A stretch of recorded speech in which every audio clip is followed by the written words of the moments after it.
bung bung. ClayMcMathComedy.com for all my dates, deets, and links. If you want to see me live doing stand-up, just go to ClayMcMathComedy.com, go to the shows tab and find a date that suits you at a location near you, all around Adelaide, all around rural South Australia, going into regional Victoria as well. So start looking at those dates, buying tickets, buying them as soon as possible, selling them out. The quicker you sell them out, the less money I have to spend on marketing. So doing a huge favor if you just buy the tickets as quickly as possible. Feeling tired? That. Perk up and level up with Bung Bung Coffee's delicious modern dark roast, your favorite brewer's favorite brew. BungBungCoffee.com. Welcome to the party. Best show on the internet. Ask anybody. You know it's easy money. Sit back, relax, get your headphones, everybody. Welcome to the party. Blackout in the booth. Every episode's a party. We go hard like Ricky Bobby. Tell a friend to tell a friend. This is welcome to the party. Welcome to the party, Bung Bung. It's your man Claytron, aka the Big Boss Man, aka the Clumsy Jeweler, because I'm always dropping gems, aka the Milkman, because I always deliver, aka the PhD of podcasting, the Magnum PI of podcasting, the Captain, the Sylvester Stallone of podcasting, because I am always coming with the cliffhangers. Back in the booth with Boardman. What's up? How's it going, man? Oh, it is what it is, and it ain't what it ain't here at the Welcome to the Poddy podcast. But yeah, man, haven't got a lot of news for you this week. You got anything? No, just trying to maintain, man. Yeah, staying on that theme. Yeah, just trying to stay out the way. Yeah. All that good stuff. I did go to the beach on Sunday, the day that you came over to watch some NBA, and there was a guy walking down the beach with his phone in his hand, like just playing music. And, you know, you can't blast music with those things, but you can get them up pretty loud to where it's like shameless. Yeah, sound travels on the beach too. Yeah, what was he listening to? This man was listening to Mambo No. 5, bro. That's crazy. What's his name? Lou Bega. Yeah, Lou Bega. Yeah, you got it, man. And that, just talking about all the bitches that he has. So I thought that was a wild move by this dude walking down the beach, man. That's a throwback. Yeah, I couldn't believe it. So that's really what stuck out to me this week. But it's been... That's a crazy highlight to the week. Yeah. Oh, I went to a party. Yeah, how was that? It was like the most Adelaide shit of all time, bro. Nixie was there. Nixie? Yeah. I don't know who Nixie is, dog. No one comes to mind? Nixie? Nah. Head coach of the Adelaide Crows. Oh, okay. Was it Stephen Nix? Is that... No, wait. Matthew Nix? Matthew Nix, that's it. So he was there. I didn't talk to him because I learned my lesson when I talked to Tex Walker. But I also wasn't as lit. I was pretty lit, but I think I did learn my lesson. Rebecca Morse was there. Morsey? Yeah. Morsey was there. Yeah, Morse code. Beep boop. Everyone was calling her beep boop all night. Yeah, she was there. Talked to her. Did a bit of networking there. That wasn't a complete waste of time. And that actually kind of sounded rude the way I said that, but she was a good value. And that kind of sounds like I was trying to use it. I mean, like good value, good hang, good chat. Yeah, cool. Yeah. Yeah, man. And it was just like they all went to high school with the person whose birthday it was. So it was just like, yeah, mad Adelaide shit. Very Adelaide. Like, seeing mad, not mad famous people, but two famous people. They're pretty famous. Yeah. Pretty famous here in Adelaide. For Adelaide, at least, yeah. Well, Nixie, I guess, Australia-wide for sure. Probably not so much in Queensland, but... Yeah. Yeah, he'd be known in a few places. Yeah. But we talked about this with Tex. Like, in Melbourne, Tex could probably go get a coffee without too many people coming up, right? Because people only, like, they don't give a fuck about SA footy players, really.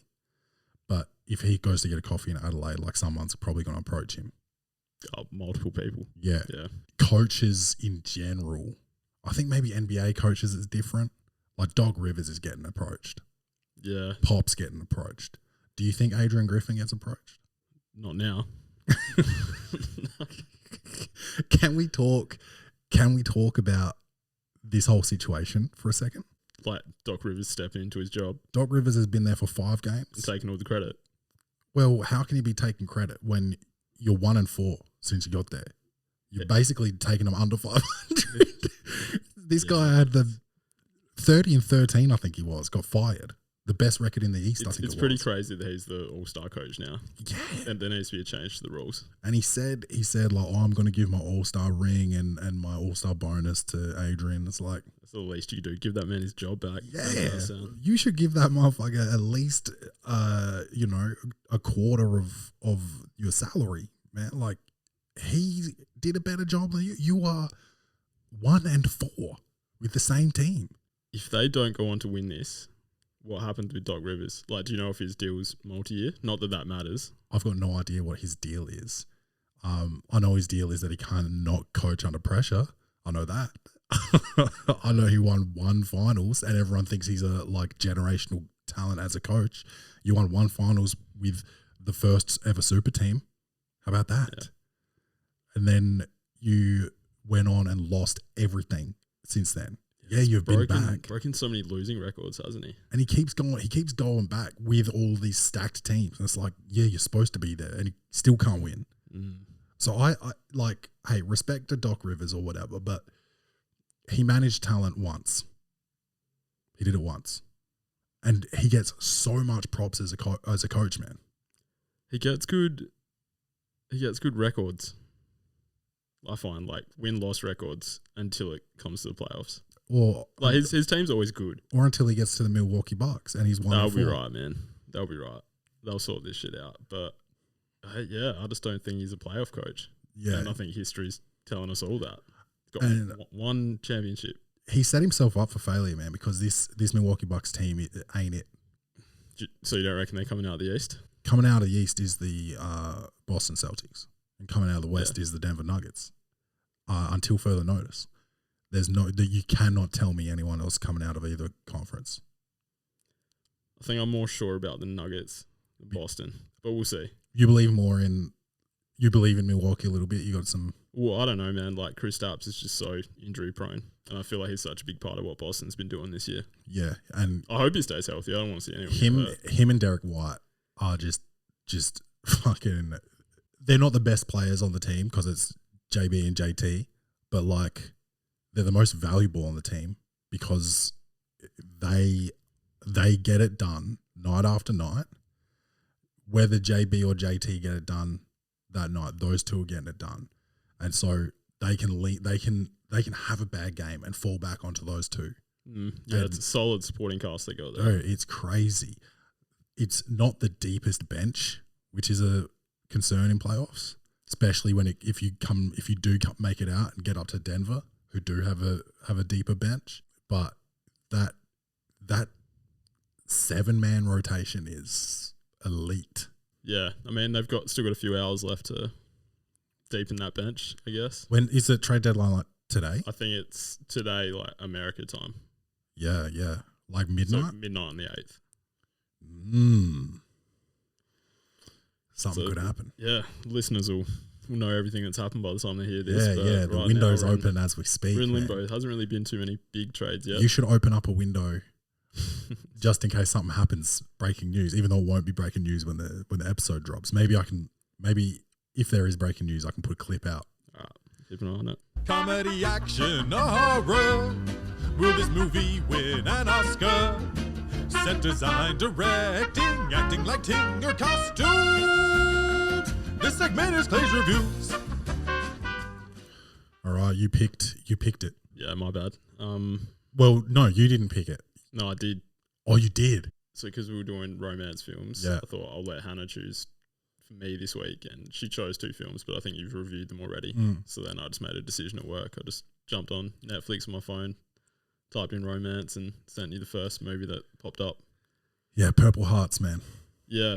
Do you want to give us the plot? Yep. So, in spite of their many differences, Cassie, a struggling singer-songwriter, and Luke, a troubled Marine, agree to marry solely for military benefits. But when tragedy strikes, the line between real and pretend begins to blur. Now, this movie doesn't even deserve spoiler alert, okay? Because I'll be frank, I'm not recommending this one. I'm not going to give the score first, but we're not doing spoiler alerts, okay? Yeah, I'm going to say exactly what happened in this fucking movie. Let's break it down. Because one, This chick was insufferable. Absolutely insufferable. She was the stereotypical feminist. Not all feminists are like this. I actually don't believe this to be what feminism is. She was just argumentative about everything, no matter what it was. Not even just feminism, just any sort of political situation. I thought it was just going to be about feminism and big pharma at the start, and then it went into war and guns and racism, and they couldn't stop. They couldn't pick one topic or issue to settle on, it was just so like, it just took me out of it, because I'm just like, how exhausting would it be to be in this bitch's life, man? Yeah, very. Yeah, very, I guess. Yeah, I don't know, man. I don't know. I didn't like this film. I just did not enjoy this shit. Nah, man, it was trash. It was trash. I thought she was hot though. I've never seen her in a film before. No. Now that kind of kept me a little bit engaged. She was hot, and I did some research on her. She's a Disney Channel chick, right? Okay, and she is a singer. So this movie was basically, I believe this movie may have just been made as a vehicle to further her singing career, right? Dude, I hated that song by the end of it. Dude, there was, the first song that she plays over Skype or Zoom, whatever we're doing these days, they played it and everyone, like all the soldiers, clapped through the computer. Next scene, you have to sit through the whole song again while she does it at a bar. Next scene, we played it back to back. And then 10 minutes after that, we're playing it again. It needs to be a banger, okay, if you're doing that. You're killing the song. It's not even a good song. I don't think I'm exaggerating when I say it. The whole song got played 3 times in that film. Maybe 3.5. Yeah, I wanted to say 4, but that felt like exaggerating. Let's roll with 4. Let's round up to 3.5. Bruh, it was incredible how they could have chopped 20 minutes off of this bitch, because it was 2 hours long. Yeah. A movie of this standard, maximum 90 minutes. This was 2 hours long. If you calm down with the music, you've got this at 140. 140, yeah. Yeah, that song was insufferable. Yeah. The dude's background, they're not totally transparent with you about what it is until the very end. So, like, you actually can't sympathize with him until 5 minutes until the movie's almost over. Which part of his background? That he was an addict. Wait, you didn't pick that up pretty early on when he was in, like, drug debt? Well, you don't need to be an addict to be in drug debt, right? You can just be a fucking... Like disowned from his family. But his dad was... But yeah, I was just thinking, like, his dad's like a straight-laced military police, like, caught his son smoking, and he, like, hated him for it. They didn't really say that it was narcotics or what it was until the very end when he admitted the issue. I just thought it was, like, a bunch of weed debt. I don't know how you can get him 15 grand of weed debt, but I was just like... They didn't really make it clear, so I didn't give a fuck about this guy. Yeah, okay.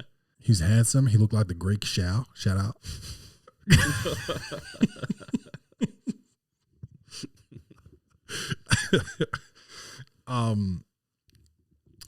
The first song that they do, which was like maybe Sweet Caroline, which is a fucking trash song. I hate that song. It is for idiots. The fact that people fucking bum, I fucking hate it. I hate being around it when it happens. They're a cover band singing this song, which is whack. And how extra she was on stage as a cover band, I just couldn't even watch it, bro. She was not a good singer. No. Dude. But she thought she was. She was. So did everyone else in the film. Dude, her come up. How quick was the come up? It's ridiculous. So many things in this film were just ridiculous, but that was by far the most. She was playing in a bar 1 minute, then she was opening for Florence and Machine the next. Like sold out stadium. Stadium, bro. Hollywood Bowl. I don't know, bro. I don't know. I didn't even say what I ate, okay? This movie. I had a splice. Remember a splice? Yeah. I had one of them because I was like, romance, 2 flavors like coming together. Yeah, okay. What did you go Roll with? with it. I had a Magnum Mini, which was fitting because this shit was mid. Like, it's right on point. Yeah. Yeah. What else did I have? Oh, on the drug thing, the first scene that the drug dealer is in where he's like chasing him with the car. Oh, when he's out running. Yeah. I was like, one, in a movie, maybe even in real life, a Marine cannot be this scared of a civilian. Can't be. And two, drug dealers is the easiest role to play. It's the easiest one. This guy was the worst drug dealer I've ever seen in my whole cinema watching history. I've never seen a worse drug dealer. Yeah, he was hell ratty looking, wasn't he? Yeah, and the way he talked, like he was trying to do like the druggy voice and like never done a drug in his life. Yeah, and like the manic like laughter, like after he's like, I think he said like, I know where your family live or something, and he was like, I was like, you suck, dude. Like dude, someone call me because I can do better. I can do better than this. I could be Barbie. I could be drug dealer number one. It's too easy, man. You're hiring absolute nuffs. Just, it was frustrating. Everyone was bad. Everyone. I can't remember any examples of dialogue, but the dialogue was horrific. Oh, I got one quote. Yeah, hit this me. This is from right at the start. When the Marines walk into the bar and one of them like asks her for some type of drink and she was like, how about you pace yourself, bro? I don't know, man.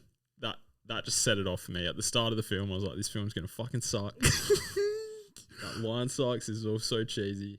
Just the attitude of her. I'd be so mad, bro, if I walked into a bar 5 seconds. I'm in there 5 seconds, I ask for a drink, and you give me that type of attitude, bro. I'd be like, pretty much just told him go get it himself. Get me another waitress, bitch. Yeah. What the fuck is happening? Not long after that, she goes to the best friend's house. Basically, the reason she goes to the best friend's house is she asked him to marry him. She's got diabetes. She can't afford the medication. Her insurance won't pay for the medication. So she's like, I'll marry my friend who's a Marine and I'll get his benefits. Just on that, I might have missed it, but was the relationship there? She used to babysit him? I think they said that, yeah. Yeah, okay. And that's kind of weird. Yeah. The dude was like, no, like it's illegal. I'm sorry. I can't do this. Then this dude, obviously with the drug debt, overhears it. He's the bunkmate of the best friend, and then he's like, oh, maybe I'll do it with her so I can pay off my debt. My family's gonna be safe. She's gonna get her medication. Bung bung. As soon as this happened, I turned to rage, and I was like, that nigga's gonna die. I was like, if anybody dies in this film, he dies. If multiple people die, he dies first. Guaranteed. As soon as that scene happened, oh man, I was like, he is so dead. And he was the only person that died. He was the only dead person. And I called it in the house. And then when they went and did the wedding ceremony and he gave her the ring, I was like, oh, he's not getting that back. I was like, it's over. It's so obvious. And Rage is like, I couldn't believe it, man. I couldn't believe it. It was so like emotionally, like, I've said this about another movie. The other movie that comes to mind is Mr. Church with Eddie Murphy. Emotionally manipulative. And it makes you cry. And then you're like, oh, it brought so much emotion out of me. What a good movie. But it's like, no, it just played tricks on you. Just a sad story. Yeah. And this was, man, I got my beard hair in my mouth. This was that, but no part of it brought me in enough to like actually make me feel emotion. Like I said, the main character, Luke, his story didn't become clear until 5 seconds before the end. The girl's story was, I thought, going to be a bit of a tearjerker because I think the profit on medicine is unacceptable. People need to survive. Yeah. But she was such a cunt for 90%, 98% of the movie that I was like, I don't care if you die.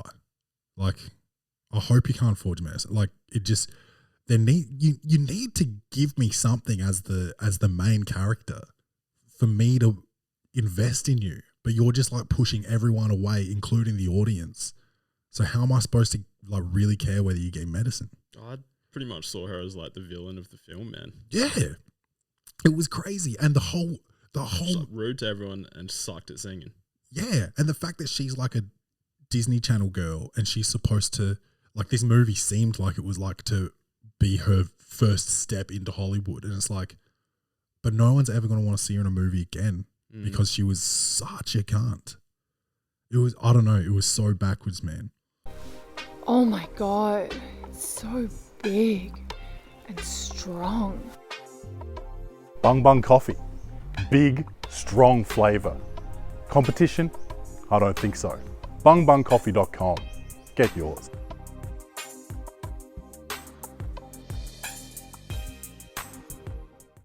So they went out to dinner, then they had to go and stay at the motel where like all the wives stay before they deploy, the husbands deploy. Yeah. Or not only husbands, but the military people deploy. And they had sex because he showed weakness on the bed. He told her he was scared of deploying. He was scared of his fake marriage situation. He was scared. And that realness, that weakness, that vulnerability made her want to fuck him, bro. Yeah, got it going. One, that's so gross. And two, chicks don't dig that. They think they do and they tell you they do early before they see you cry. A girl that's never seen you cry wants nothing more than to see you cry and be like, oh, he's so sensitive. But once they see that shit, gross, bro. They don't want to see that, bro. They don't want to see it. Shaq's recently been on his show, The Big Show, I think it's called. And he said you should never open up to a woman because when she gets mad, she will hold that against you. And I 100% am on board with that. Yeah, sounds like wise words. Yeah, bro. And that's like, I just think it's so funny, bro. She hated him. She hated him, bro. She couldn't stop talking shit to this motherfucker, and all he said was, I'm scared, and he did some weird thing with his bottom lip because he like was such a pussy, and she was like, I'm going to fuck you now. It was fucking nuts, dude. Some Disney shit. Yeah, bro. Oh, yeah. And then even after that, because he was scared, right? He couldn't sleep that night. He got up in the middle of the night and went for a run to like take his mind off shit.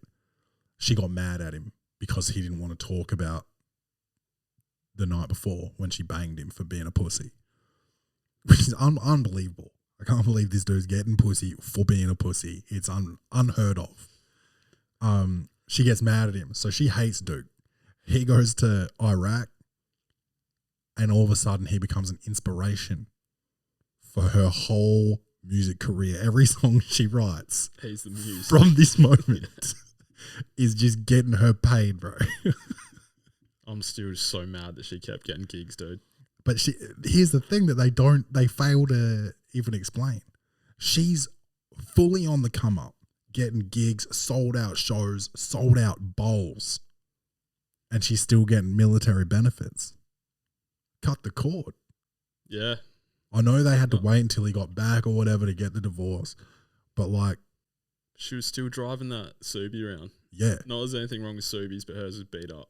And when she left the Florence and the Machine show, all these fans are out there as she gets into this beat up hoopty. And it's like, one, no opening act has fans. Okay.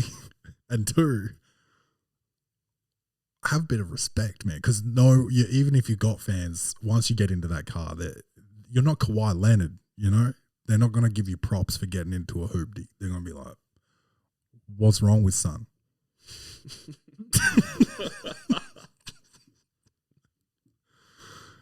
It was nuts, bro. Everything that happened was so backwards. I laughed. I laughed very hard when Luke came back with shattered legs, and he had no choice but so to savage too. he had no choice but to live in a 3-story walk up. Yeah, that's a stitch up. Motherfucker couldn't walk, and to try and make the dad not snitch on him and believe that it was true love, he had to move in with her, and she's a poor bitch that lives in the 3rd story, no elevator, dude. I was howling, and the dad said it. He said, "You live in a 3-story walk up? Is there an elevator?" I was like, "Fuck." Oh man. Part that got me was when Luke beat up the drug dealer. I just feel like there's no coming back from like getting beat up by a dude who can't even walk. Yeah, dude, he was hobbling. And how are you gonna sneak up on someone when you got a limp? Yeah. Sometimes when I'm walking behind, like if I'm like leaving a gig late or something, there's a woman on the street and I'm walking like behind her, I like intentionally kick the pavement so she could hear that someone's behind her, so I don't like. Yeah, just give her a heads up. Yeah. Because I'm not going to. Saying hey is nuts. Hey, I'm coming by. So I give the ground a bit of a kick. And that's what this dude was like. He was crippled, bro. He's got a walking stick, okay? He's got a walking stick and 2 legs that don't work. So, yeah. Was it both legs? I thought it was just one that got like messed up. Nah, shattered both legs. Ouch. Yeah. And, getting beat up by a man with no legs is hectic. That dude must have been getting high on his own supply for sure. What did he do after that though? He didn't like disappear out of the He movie. went and told the mum, that's the right. girl's mum. Yeah. There's a lot of worsts in this film. I feel like that was the worst drug dealer that you've seen, and now that you've broken it down for me, I agree. Worst drug dealer I've seen, and worst singer I've ever seen in a film. Worst in movie singer that's supposed to be good. Yeah. Sorry, so were you saying she's actually meant to be like a singer in real life? Yeah. I'm sorry to hear that. There is a difference between like mainstream music and like Disney singing. Like Disney singing's not dope. Just catchy shit for kids. Yeah, like Kristen Bell. She's Frozen. She's the girl from Frozen. She does all the singing. Let It Go. Yeah. Yeah. And like that's like Let It Go, it sounds good. But if you do the same voice in like a song, like a radio song, motherfuckers are gonna be like, "What the fuck is this?" Yeah, that's a good point. So no hate on Kristen Bell. The last thing that I couldn't stomach, bro, was that they just had a fight, kind of mini fight. She comes home with breakfast tacos. They eat outside, kind of like going at each other a bit, but not like a full fight. Then they're playing around and eating jalapenos, which, by the way, easy. And then he's like, maybe we should watch a movie or something. And she says, but you smell like jalapenos. Why don't you have a shower first? And he's like, oh, I don't want to stand up that long. It hurts. Have a bath. Also a nightmare. She runs him a bath and she starts cleaning him. She sees his legs for the first time. Looks like lasagna. Okay. And again, instantly turned on. Yeah, that was weird. Sleep in the bed tonight. What, bitch?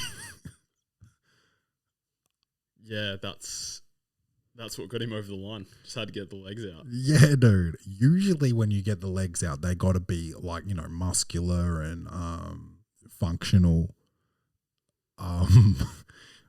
smooth even. And many men even shave their legs. Shout out to the AFL. And this lady just saw, Freddy Krueger and was like, Right. she was like, get in bed. She had him sleeping on the couch up until that moment. A crippled dude. American hero. Took one for the team. Man, nothing in this movie made a lick of sense to me. No, it was just a pretty shit movie. Yeah. You know what scene like probably made me feel something was when they were deploying and the family members were saying goodbye. I did think like that's crazy. Like we get in the car and we go to work every day, and people, you know, anything can happen, but for the most part, you're coming home. This person's just going to work. This is their job. They're going to work, and you may never see them again. And they're gone for 6 months, and every day of that 6 months, you've got to think this might be the day that I never speak to him again. I never see him again. Yeah, it's pretty scary. Like every time the phone rings, you'd just be on edge. Yeah. I guess even when you're not deploying somewhere, I guess like if you've got a police officer for a partner, every time they leave the house in the morning, it's like, I guess once you get used to it, and if they're always coming home with like boring stories, like, oh yeah, there was a noise complaint tonight, you might forget like the dangers of the job, and it might not be stressful every time. But like, I get every time a police officer leaves the house, it's like that could be their last time, which is like a crazy way to live, not just for the police officer, but for the family that like, yeah, has to see them every day, and has to like fucking thank God every time they walk back in the door. Yeah, it's scary shit, man. Yeah. And yeah, I've never ever been in a relationship with someone that's this just like argumentative. Just like she just wanted to fight constantly. She was like a full social justice warrior. She was so painful. Yeah. What did you give it, man? I think I'm giving it a 3. I hit it with a 3. I after talking this much about it and really breaking down, like seeing my notes again and just seeing how much I hate about it, I think maybe a 2. That's fair. Yeah, this was not it. Don't watch it. Don't even experiment with it. I think it's actually safer. I think it's safer to experiment with drugs than it is to watch this movie. This was a nightmare, man. And not because, you know, someone got blown up on an IED at war. I think just because, knowing the truth that it is actually possible to make a movie this bad it's scary scenes. There's just so many better things you can do with your time. Yeah. Yeah. So, good luck to Rachel. I mean, honestly, the blubbering mess that she was, I've absolutely no hope that we're going to see something better than this. Next week. Okay. Because I just can't believe that this movie would move someone to tears like that. I was not invested in any part of the storyline. The reuniting with his dad, I don't care. No, they weren't good enough actors to make it realistic. Nah, even like when he told his brother like, I owe someone some money, he's like, we've been through this. Like they didn't bring any history in. It was just like, yeah, I guess this guy's been through something before. Like they didn't set anything up. They didn't make anyone likable. It was trash, man. But you know what it is. Welcome to the Poddy on everything. Tell a friend to tell a friend. ClaimItMathComedy.com for all my show dates, and happy Valentine's Day to everyone. Don't watch this. Hopefully next week we've got a better one for you. Bung Bung Coffee delivered directly to your door. BungBungCoffee.com, enter promo code Poddy, PODDY for 15% off all orders. I love you guys. Don't forget to love yourselves. And as always, Bung Bung.